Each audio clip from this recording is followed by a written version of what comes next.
Assalamualaikum warahmatullahi wabarakatuh. Teman-teman mahasiswa penempuh mata kuliah Bahasa Indonesia di program studi keperawatan internasional atau nursing. Di sini Bu Laili akan menjelaskan tentang tugas yang nanti harus teman-teman kerjakan untuk UTS ya. Jadi nanti untuk ujian tengah semester bentuknya tidak mengerjakan soal, tetapi teman-teman nanti akan saya berikan petunjuk teman-teman untuk mengerjakan tugas ya. Tugasnya saya mengatakan bahwa tugasnya adalah tugas melakukan meta-analisis. Nah, teman-teman perlu saya sampaikan terlebih dahulu, mungkin teman-teman banyak yang belum familiar atau banyak yang belum paham atau mungkin belum pernah mengerjakan tugas semacam ini. Jadi di sini tugas meta-analisis ini nanti akan berfungsi untuk menjadi data atau metadata teman-teman ketika nanti menulis ilmiah, teman-teman sudah mempunyai tabungan kajian-kajian pustaka dari artikel-artikel ilmiah yang didapatkan dari jurnal, begitu ya teman-teman. Nah, saat ini Bu Laili akan memberikan petunjuk kepada kalian bagaimana nanti teman-teman mengerjakan tugas itu, begitu. Nah, seperti yang sudah saya sampaikan pada pertemuan sebelumnya, dan teman-teman menyatakan bahwa selama ini mencari sumber referensinya itu dari Google Scholar ya teman-teman, maka saat ini Bu Laili akan mengajarkan teman-teman bagaimana cara mencari sumber referensi yang diambil langsung dari jurnal nasional bereputasi. Maka kita nanti mencarinya dari Sinta. Jadi di sini teman-teman bisa mencari, ada sinta-ristekbrin.go.id. Ini diklik begitu. Terus nanti teman-teman di sini di bagian atas di sini ada home, about, author, subject, afiliasi, sources, begitu ya. Jadi teman-teman nanti cari saja sourcesnya berupa jurnal. Untuk meta-analisis Bu Laili minta teman-teman semuanya mencarinya artikelnya berupa jurnal ya teman-teman. Nah, di sini teman-teman bisa melihat bahwa di sini itu ada S1 itu artinya Sinta 1, S2 ini artinya Sinta 2, S3 artinya Sinta 3 sampai dengan Sinta 6. Nah, di Indonesia untuk rekomendasi sumber referensi kalau teman-teman nanti ingin melakukan publikasi di Sinta 1 dan Sinta 2 misalnya, yang ini kalau di tempat Bu Laili di FKIP, barang siapa mahasiswa yang sudah berhasil terbit di Sinta 1 atau Sinta 2, maka tidak perlu mengikuti ujian skripsi dengan menunjukkan bukti-bukti mulai dari submission sampai keluarnya LOE sampai publish dari jurnal yang menerbitkan artikel itu. Jadi lebih ringan ya teman-teman, karena tidak perlu ujian skripsi, tapi ya memang masuk ke Sinta 1 dan Sinta 2 itu tidak mudah begitu. Nah, nanti karena teman-teman bidangnya adalah nursing, teman-teman bisa mencari di sini. Misalnya di sini kita klik Sinta 2 dulu ya teman-teman. Nanti teman-teman boleh mencoba semuanya. Tapi untuk meta-analisis nanti teman-teman tidak harus mencari dari Sinta 2 saja, tapi ini Bu Laili akan mencarikan contoh di Sinta 2. Maka Bu Laili di sini akan menuliskan sebuah kata kunci keperawatan begitu ya. Di sini coba kita cari apakah ada jurnal keperawatan. Oh, ini ada.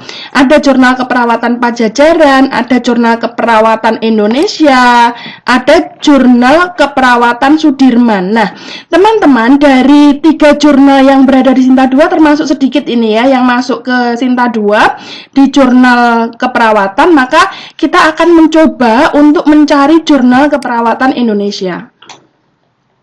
Nah, di sini teman-teman ada jurnal keperawatan Indonesia. Teman-teman nanti tolong ketika mencari sumber referensi ini, karena kita nanti akan membuka tab baru di Google. Mengapa kita harus membuka tab baru di Google? Karena ketika ini kita klik misalnya, posisinya blank atau ini sedang diblokir begitu. Tapi jangan khawatir teman-teman, di sini teman-teman bisa melihat apa namanya artikel-artikel ini, nanti kita cari langsung di Sinta ya. Nah, teman-teman, sebelum teman-teman apa namanya nanti mencari di Google, teman-teman harus pastikan bahwa artikel nanti yang dicari di tab baru menggunakan Google, di sini ada Jurnal Keperawatan Indonesia ya. Di sini ada EISSN-nya 2354/9203. Terus ada juga print ISSN-nya atau PISSN-nya 1410449. Nah, mengapa di sini saya harus menyampaikan bahwa di sini ada EISSN dan PISSN? Karena bisa jadi nanti ketika teman-teman mencari di Google tentang Jurnal Keperawatan Indonesia itu ada beberapa, mungkin saya juga belum mencoba mencari. Terus ini apa namanya? Ternyata EISSN dan PISSN-nya berbeda, sehingga ketika di sini ISSN-nya berbeda, bisa jadi jurnal itu namanya sama, tetapi jurnal itu tidak masuk ke Sinta 2. Mari kita coba, ini kita copy saja ya teman-teman, sebentar. Nih, kita copy, ini ada Jurnal Keperawatan Indonesia. Baik, kita masukkan di sini. Oke, di sini ada Jurnal Keperawatan Indonesia. Kita klik. Nah, di sini muncul teman-teman. Jadi apa namanya? Teman-teman di sini bisa melihat ya, EISSN dan apa PISSN-nya coba kita lihat dulu apakah sama dengan yang ada di sini tadi. Ya. Ini 23549203, ini 14104490. Sama ya teman-teman ya. Baik, ini bisa kita teruskan untuk kita ganti. Nah, teman-teman di sini ada beberapa menu ya. Ada login, ada register, ada arsip. Coba kita lihat dulu arsip, apakah arsipnya boleh kita lihat secara open begitu teman-teman. Jadi di sini misalnya ada volume 23 nomor 1 di bulan Maret 2020, ini baru saja terbit ya teman-teman. Coba kita cek. Ternyata di sini coba ada table of content.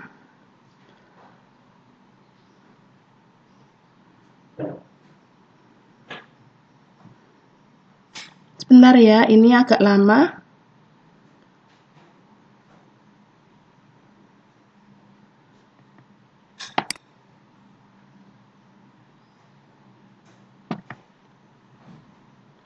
Oke, baik. Di sini teman-teman bisa melihat bahwa di sini misalnya ada judul, kita cari yang anu aja ya teman-teman, yang singkat saja ya. Effectiveness of Otago exercises on health status and risk of fall among elderly with chronic illness.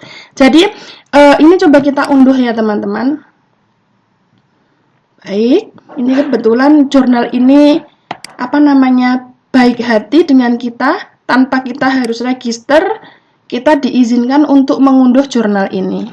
Baik, ini kita simpan dulu. Teman-teman, ketika teman-teman mengunduh itu biasanya nanti akan muncul nomor seperti ini ya teman-teman. Tapi untuk mempermudah, nanti teman-teman bisa mengubah nama filenya. Jadi ini saya kesini dulu, sebentar, ini saya cancel dulu. Ini biasanya kalau saya menulisnya begini teman-teman. Ini saya copy, begitu. Terus ini saya unduh seperti tadi ya. Dah, ini saya copy di sini. Nah, n apa ini? Risk. Kita tambahkan risk of fall among elderly with chronic illness.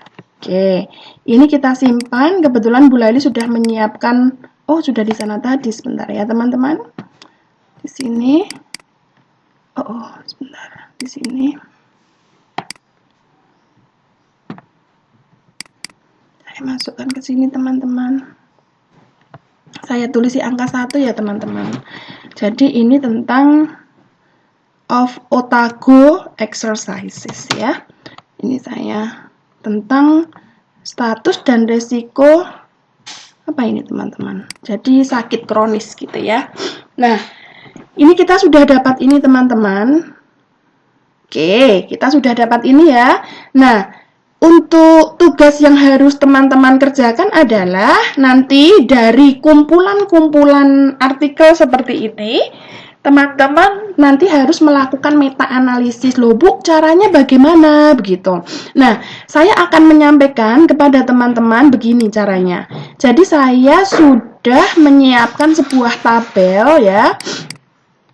Nanti tabelnya akan saya unggah juga di psikologi agar teman-teman nanti bisa tinggal copy begitu. Nah, ini saya sudah menyiapkan sebuah tabel. Mungkin di sini saya perlu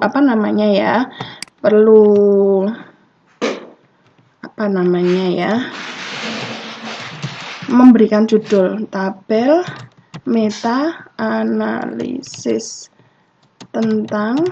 karena tadi tentang chronic illness gitu ya, misalnya gitu teman-teman, maka saya akan membuat ini. Nah, di sini teman-teman di tabel itu ada 7 bagian ya. Yang pertama, mohon maaf saya agak sedikit flu jadi suara saya mungkin agak bagaimana begitu ya.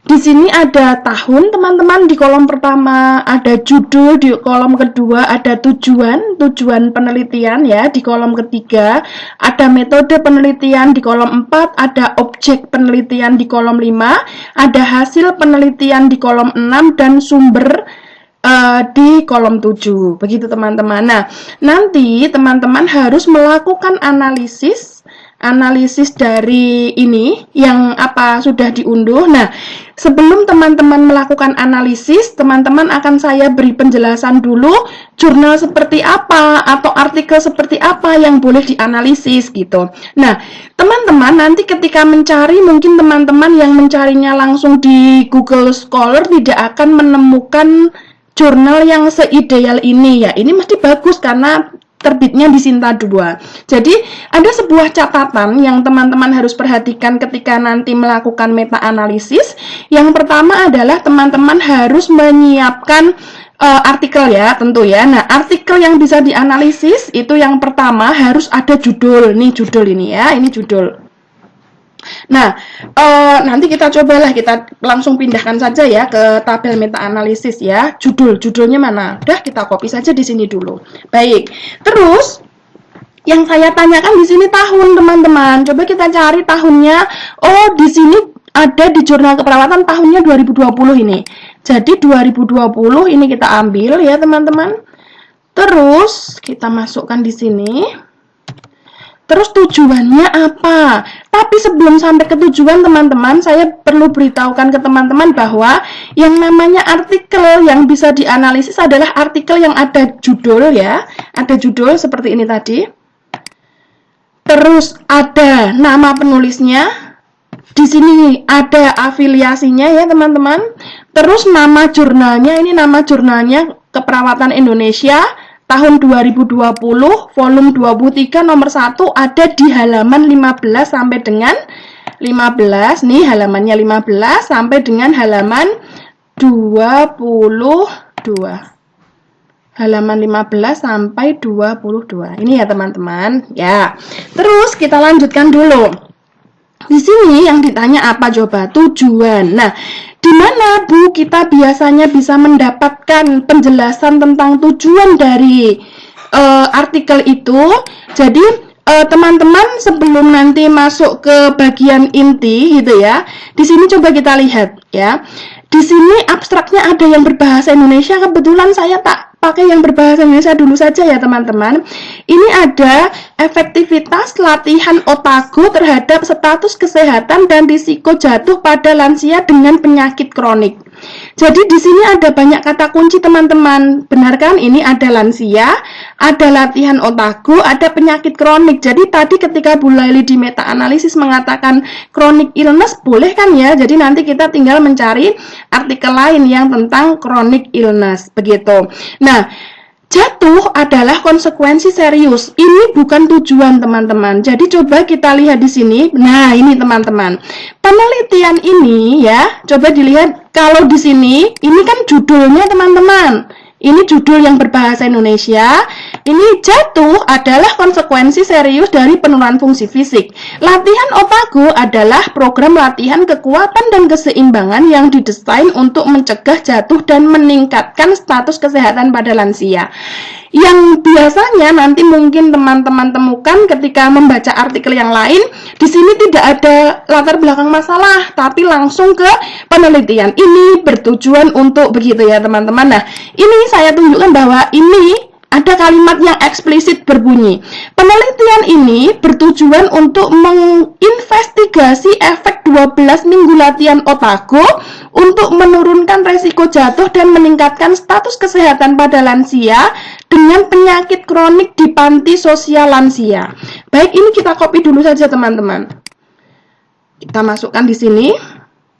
Ya, terus di sini yang ditanyakan berikutnya adalah metode.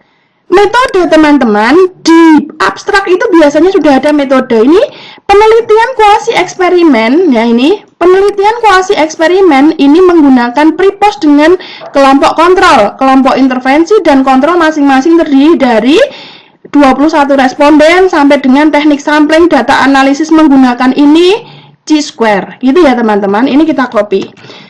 Kalau teman-teman beruntung itu biasanya akan mendapatkan metode secara detail itu ada di bagian abstrak. Tapi kalau teman-teman tidak bisa mendapatkan metode yang detail di bagian abstrak seperti ini, teman-teman nanti bisa mencari di bagian method di bawah nih, di sini. Ya, gitu ya. Tapi ini kita karena waktu kita terbatas, Bu Laili mencontohkannya yang dari abstrak saja ya teman-teman. Terus berikutnya yang ditanyakan lagi apa? Objek. Jadi objek penelitiannya gitu.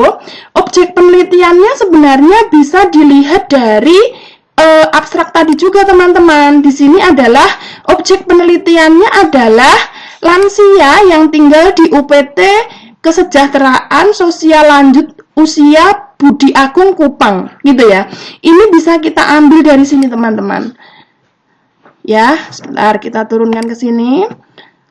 Nih. Ya. Jadi di sini sampel dalam penelitian ini adalah maksudnya adalah objek penelitian ya. Sampelnya berupa ya. Sampelnya itu orang yang atau lansia yang tinggal di sini teman-teman. Kita bisa temukan itu di metode teman-teman ya. Oke, kita masukkan di sini. Ya. Terus ini tadi objek ya. Terus sekarang hasil. Di hasil penelitian, kalau kita beruntung kita juga bisa menemukan itu di abstrak ya. Nah, latihan otago secara signifikan menurunkan resiko ini. Ini adalah hasil teman-teman. Oke, kita masukkan di sini. Terus di sini ada sumber. Nah, sumber yang dimaksud di sini bukan daftar pustakanya di sini terus di-copy semua, bukan teman-teman.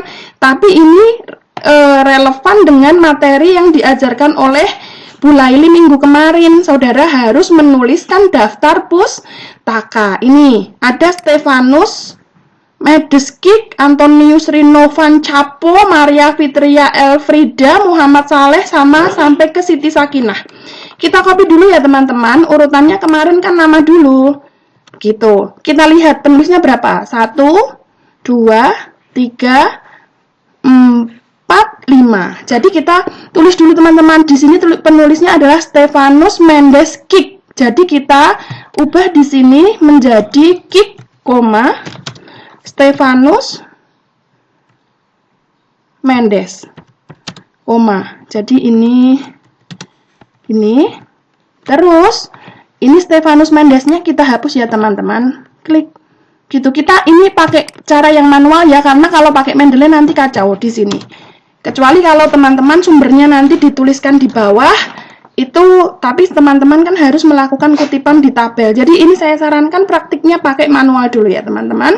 Terus yang penulis kedua adalah Antonius Rino Vancapo. Jadi di sini ada Antonius Rino Vancapo, Antonius Rino, gitu ya.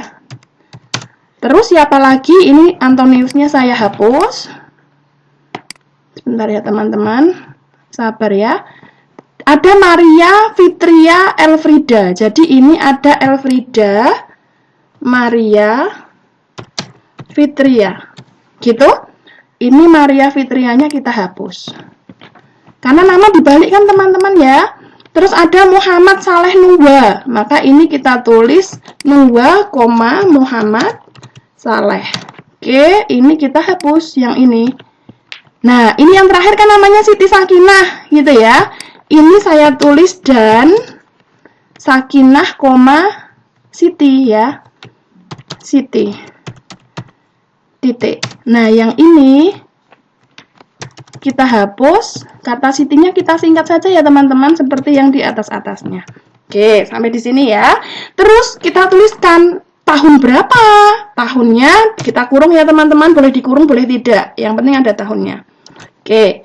Terus titik. Judul artikelnya ini kita sesuaikan dulu ya teman-teman. Kita menggunakan style yang besar kecil ya. Oke, effectiveness of O-nya kecil, auto go exercise on O-nya kecil, health status N-nya kecil, risk of fall O-nya kecil, among elderly with chronic illness. Oke, ini kita ambil aja teman-teman, kita copy, klik, itu masukkan di sini, ya kan? Nah, teman-teman jangan terkecoh karena ini judul terus teman-teman miringkan ya, tapi ini tetap seperti ini. Kadang ada yang minta dipetik, kadang ada yang tidak. Jadi ini kita petik saja ya teman-teman. Terus kita harus cek lagi di sini tadi. Yang berikutnya adalah nama jurnal. Jurnal Keperawatan Indonesia. Ini kita ambil teman-teman volume 23 nomor 1 halamannya 15 sampai 22. Kita masukkan di sini teman-teman. Nah, karena tahunnya tadi di atas sudah ada, maka tahunnya ini kita hapus. Begitu teman-teman, ini kita akhiri dengan tanda titik. Nah, jangan lupa Jurnal Keperawatan Indonesianya kita tulis secara italik. Begitu ya teman-teman, ini hasil percobaan, ini nanti akan saya, sebentar ya, saya rapikan sebentar ya teman-teman. Oke, ini. Nah, seperti ini teman-teman. Ya, nanti seterusnya saya akan minta teman-teman paling tidak mencari 10. Jadi ini tabel meta-analisis tentang chronic illness. Bolehlah kita besarkan ya teman-teman. Jadi topiknya ini tentang chronic illness. Begitu teman-teman, nanti contoh ini akan saya unggah di Psikologi sehingga teman-teman nanti bisa belajar kembali. Begitu teman-teman. Mohon maaf ya videonya agak panjang. Semoga teman-teman bersabar untuk belajar ya, agar nanti bisa mengerjakan tugas ini pada saat UTS dengan baik ya. Terima kasih atas perhatiannya. Assalamualaikum warahmatullahi wabarakatuh.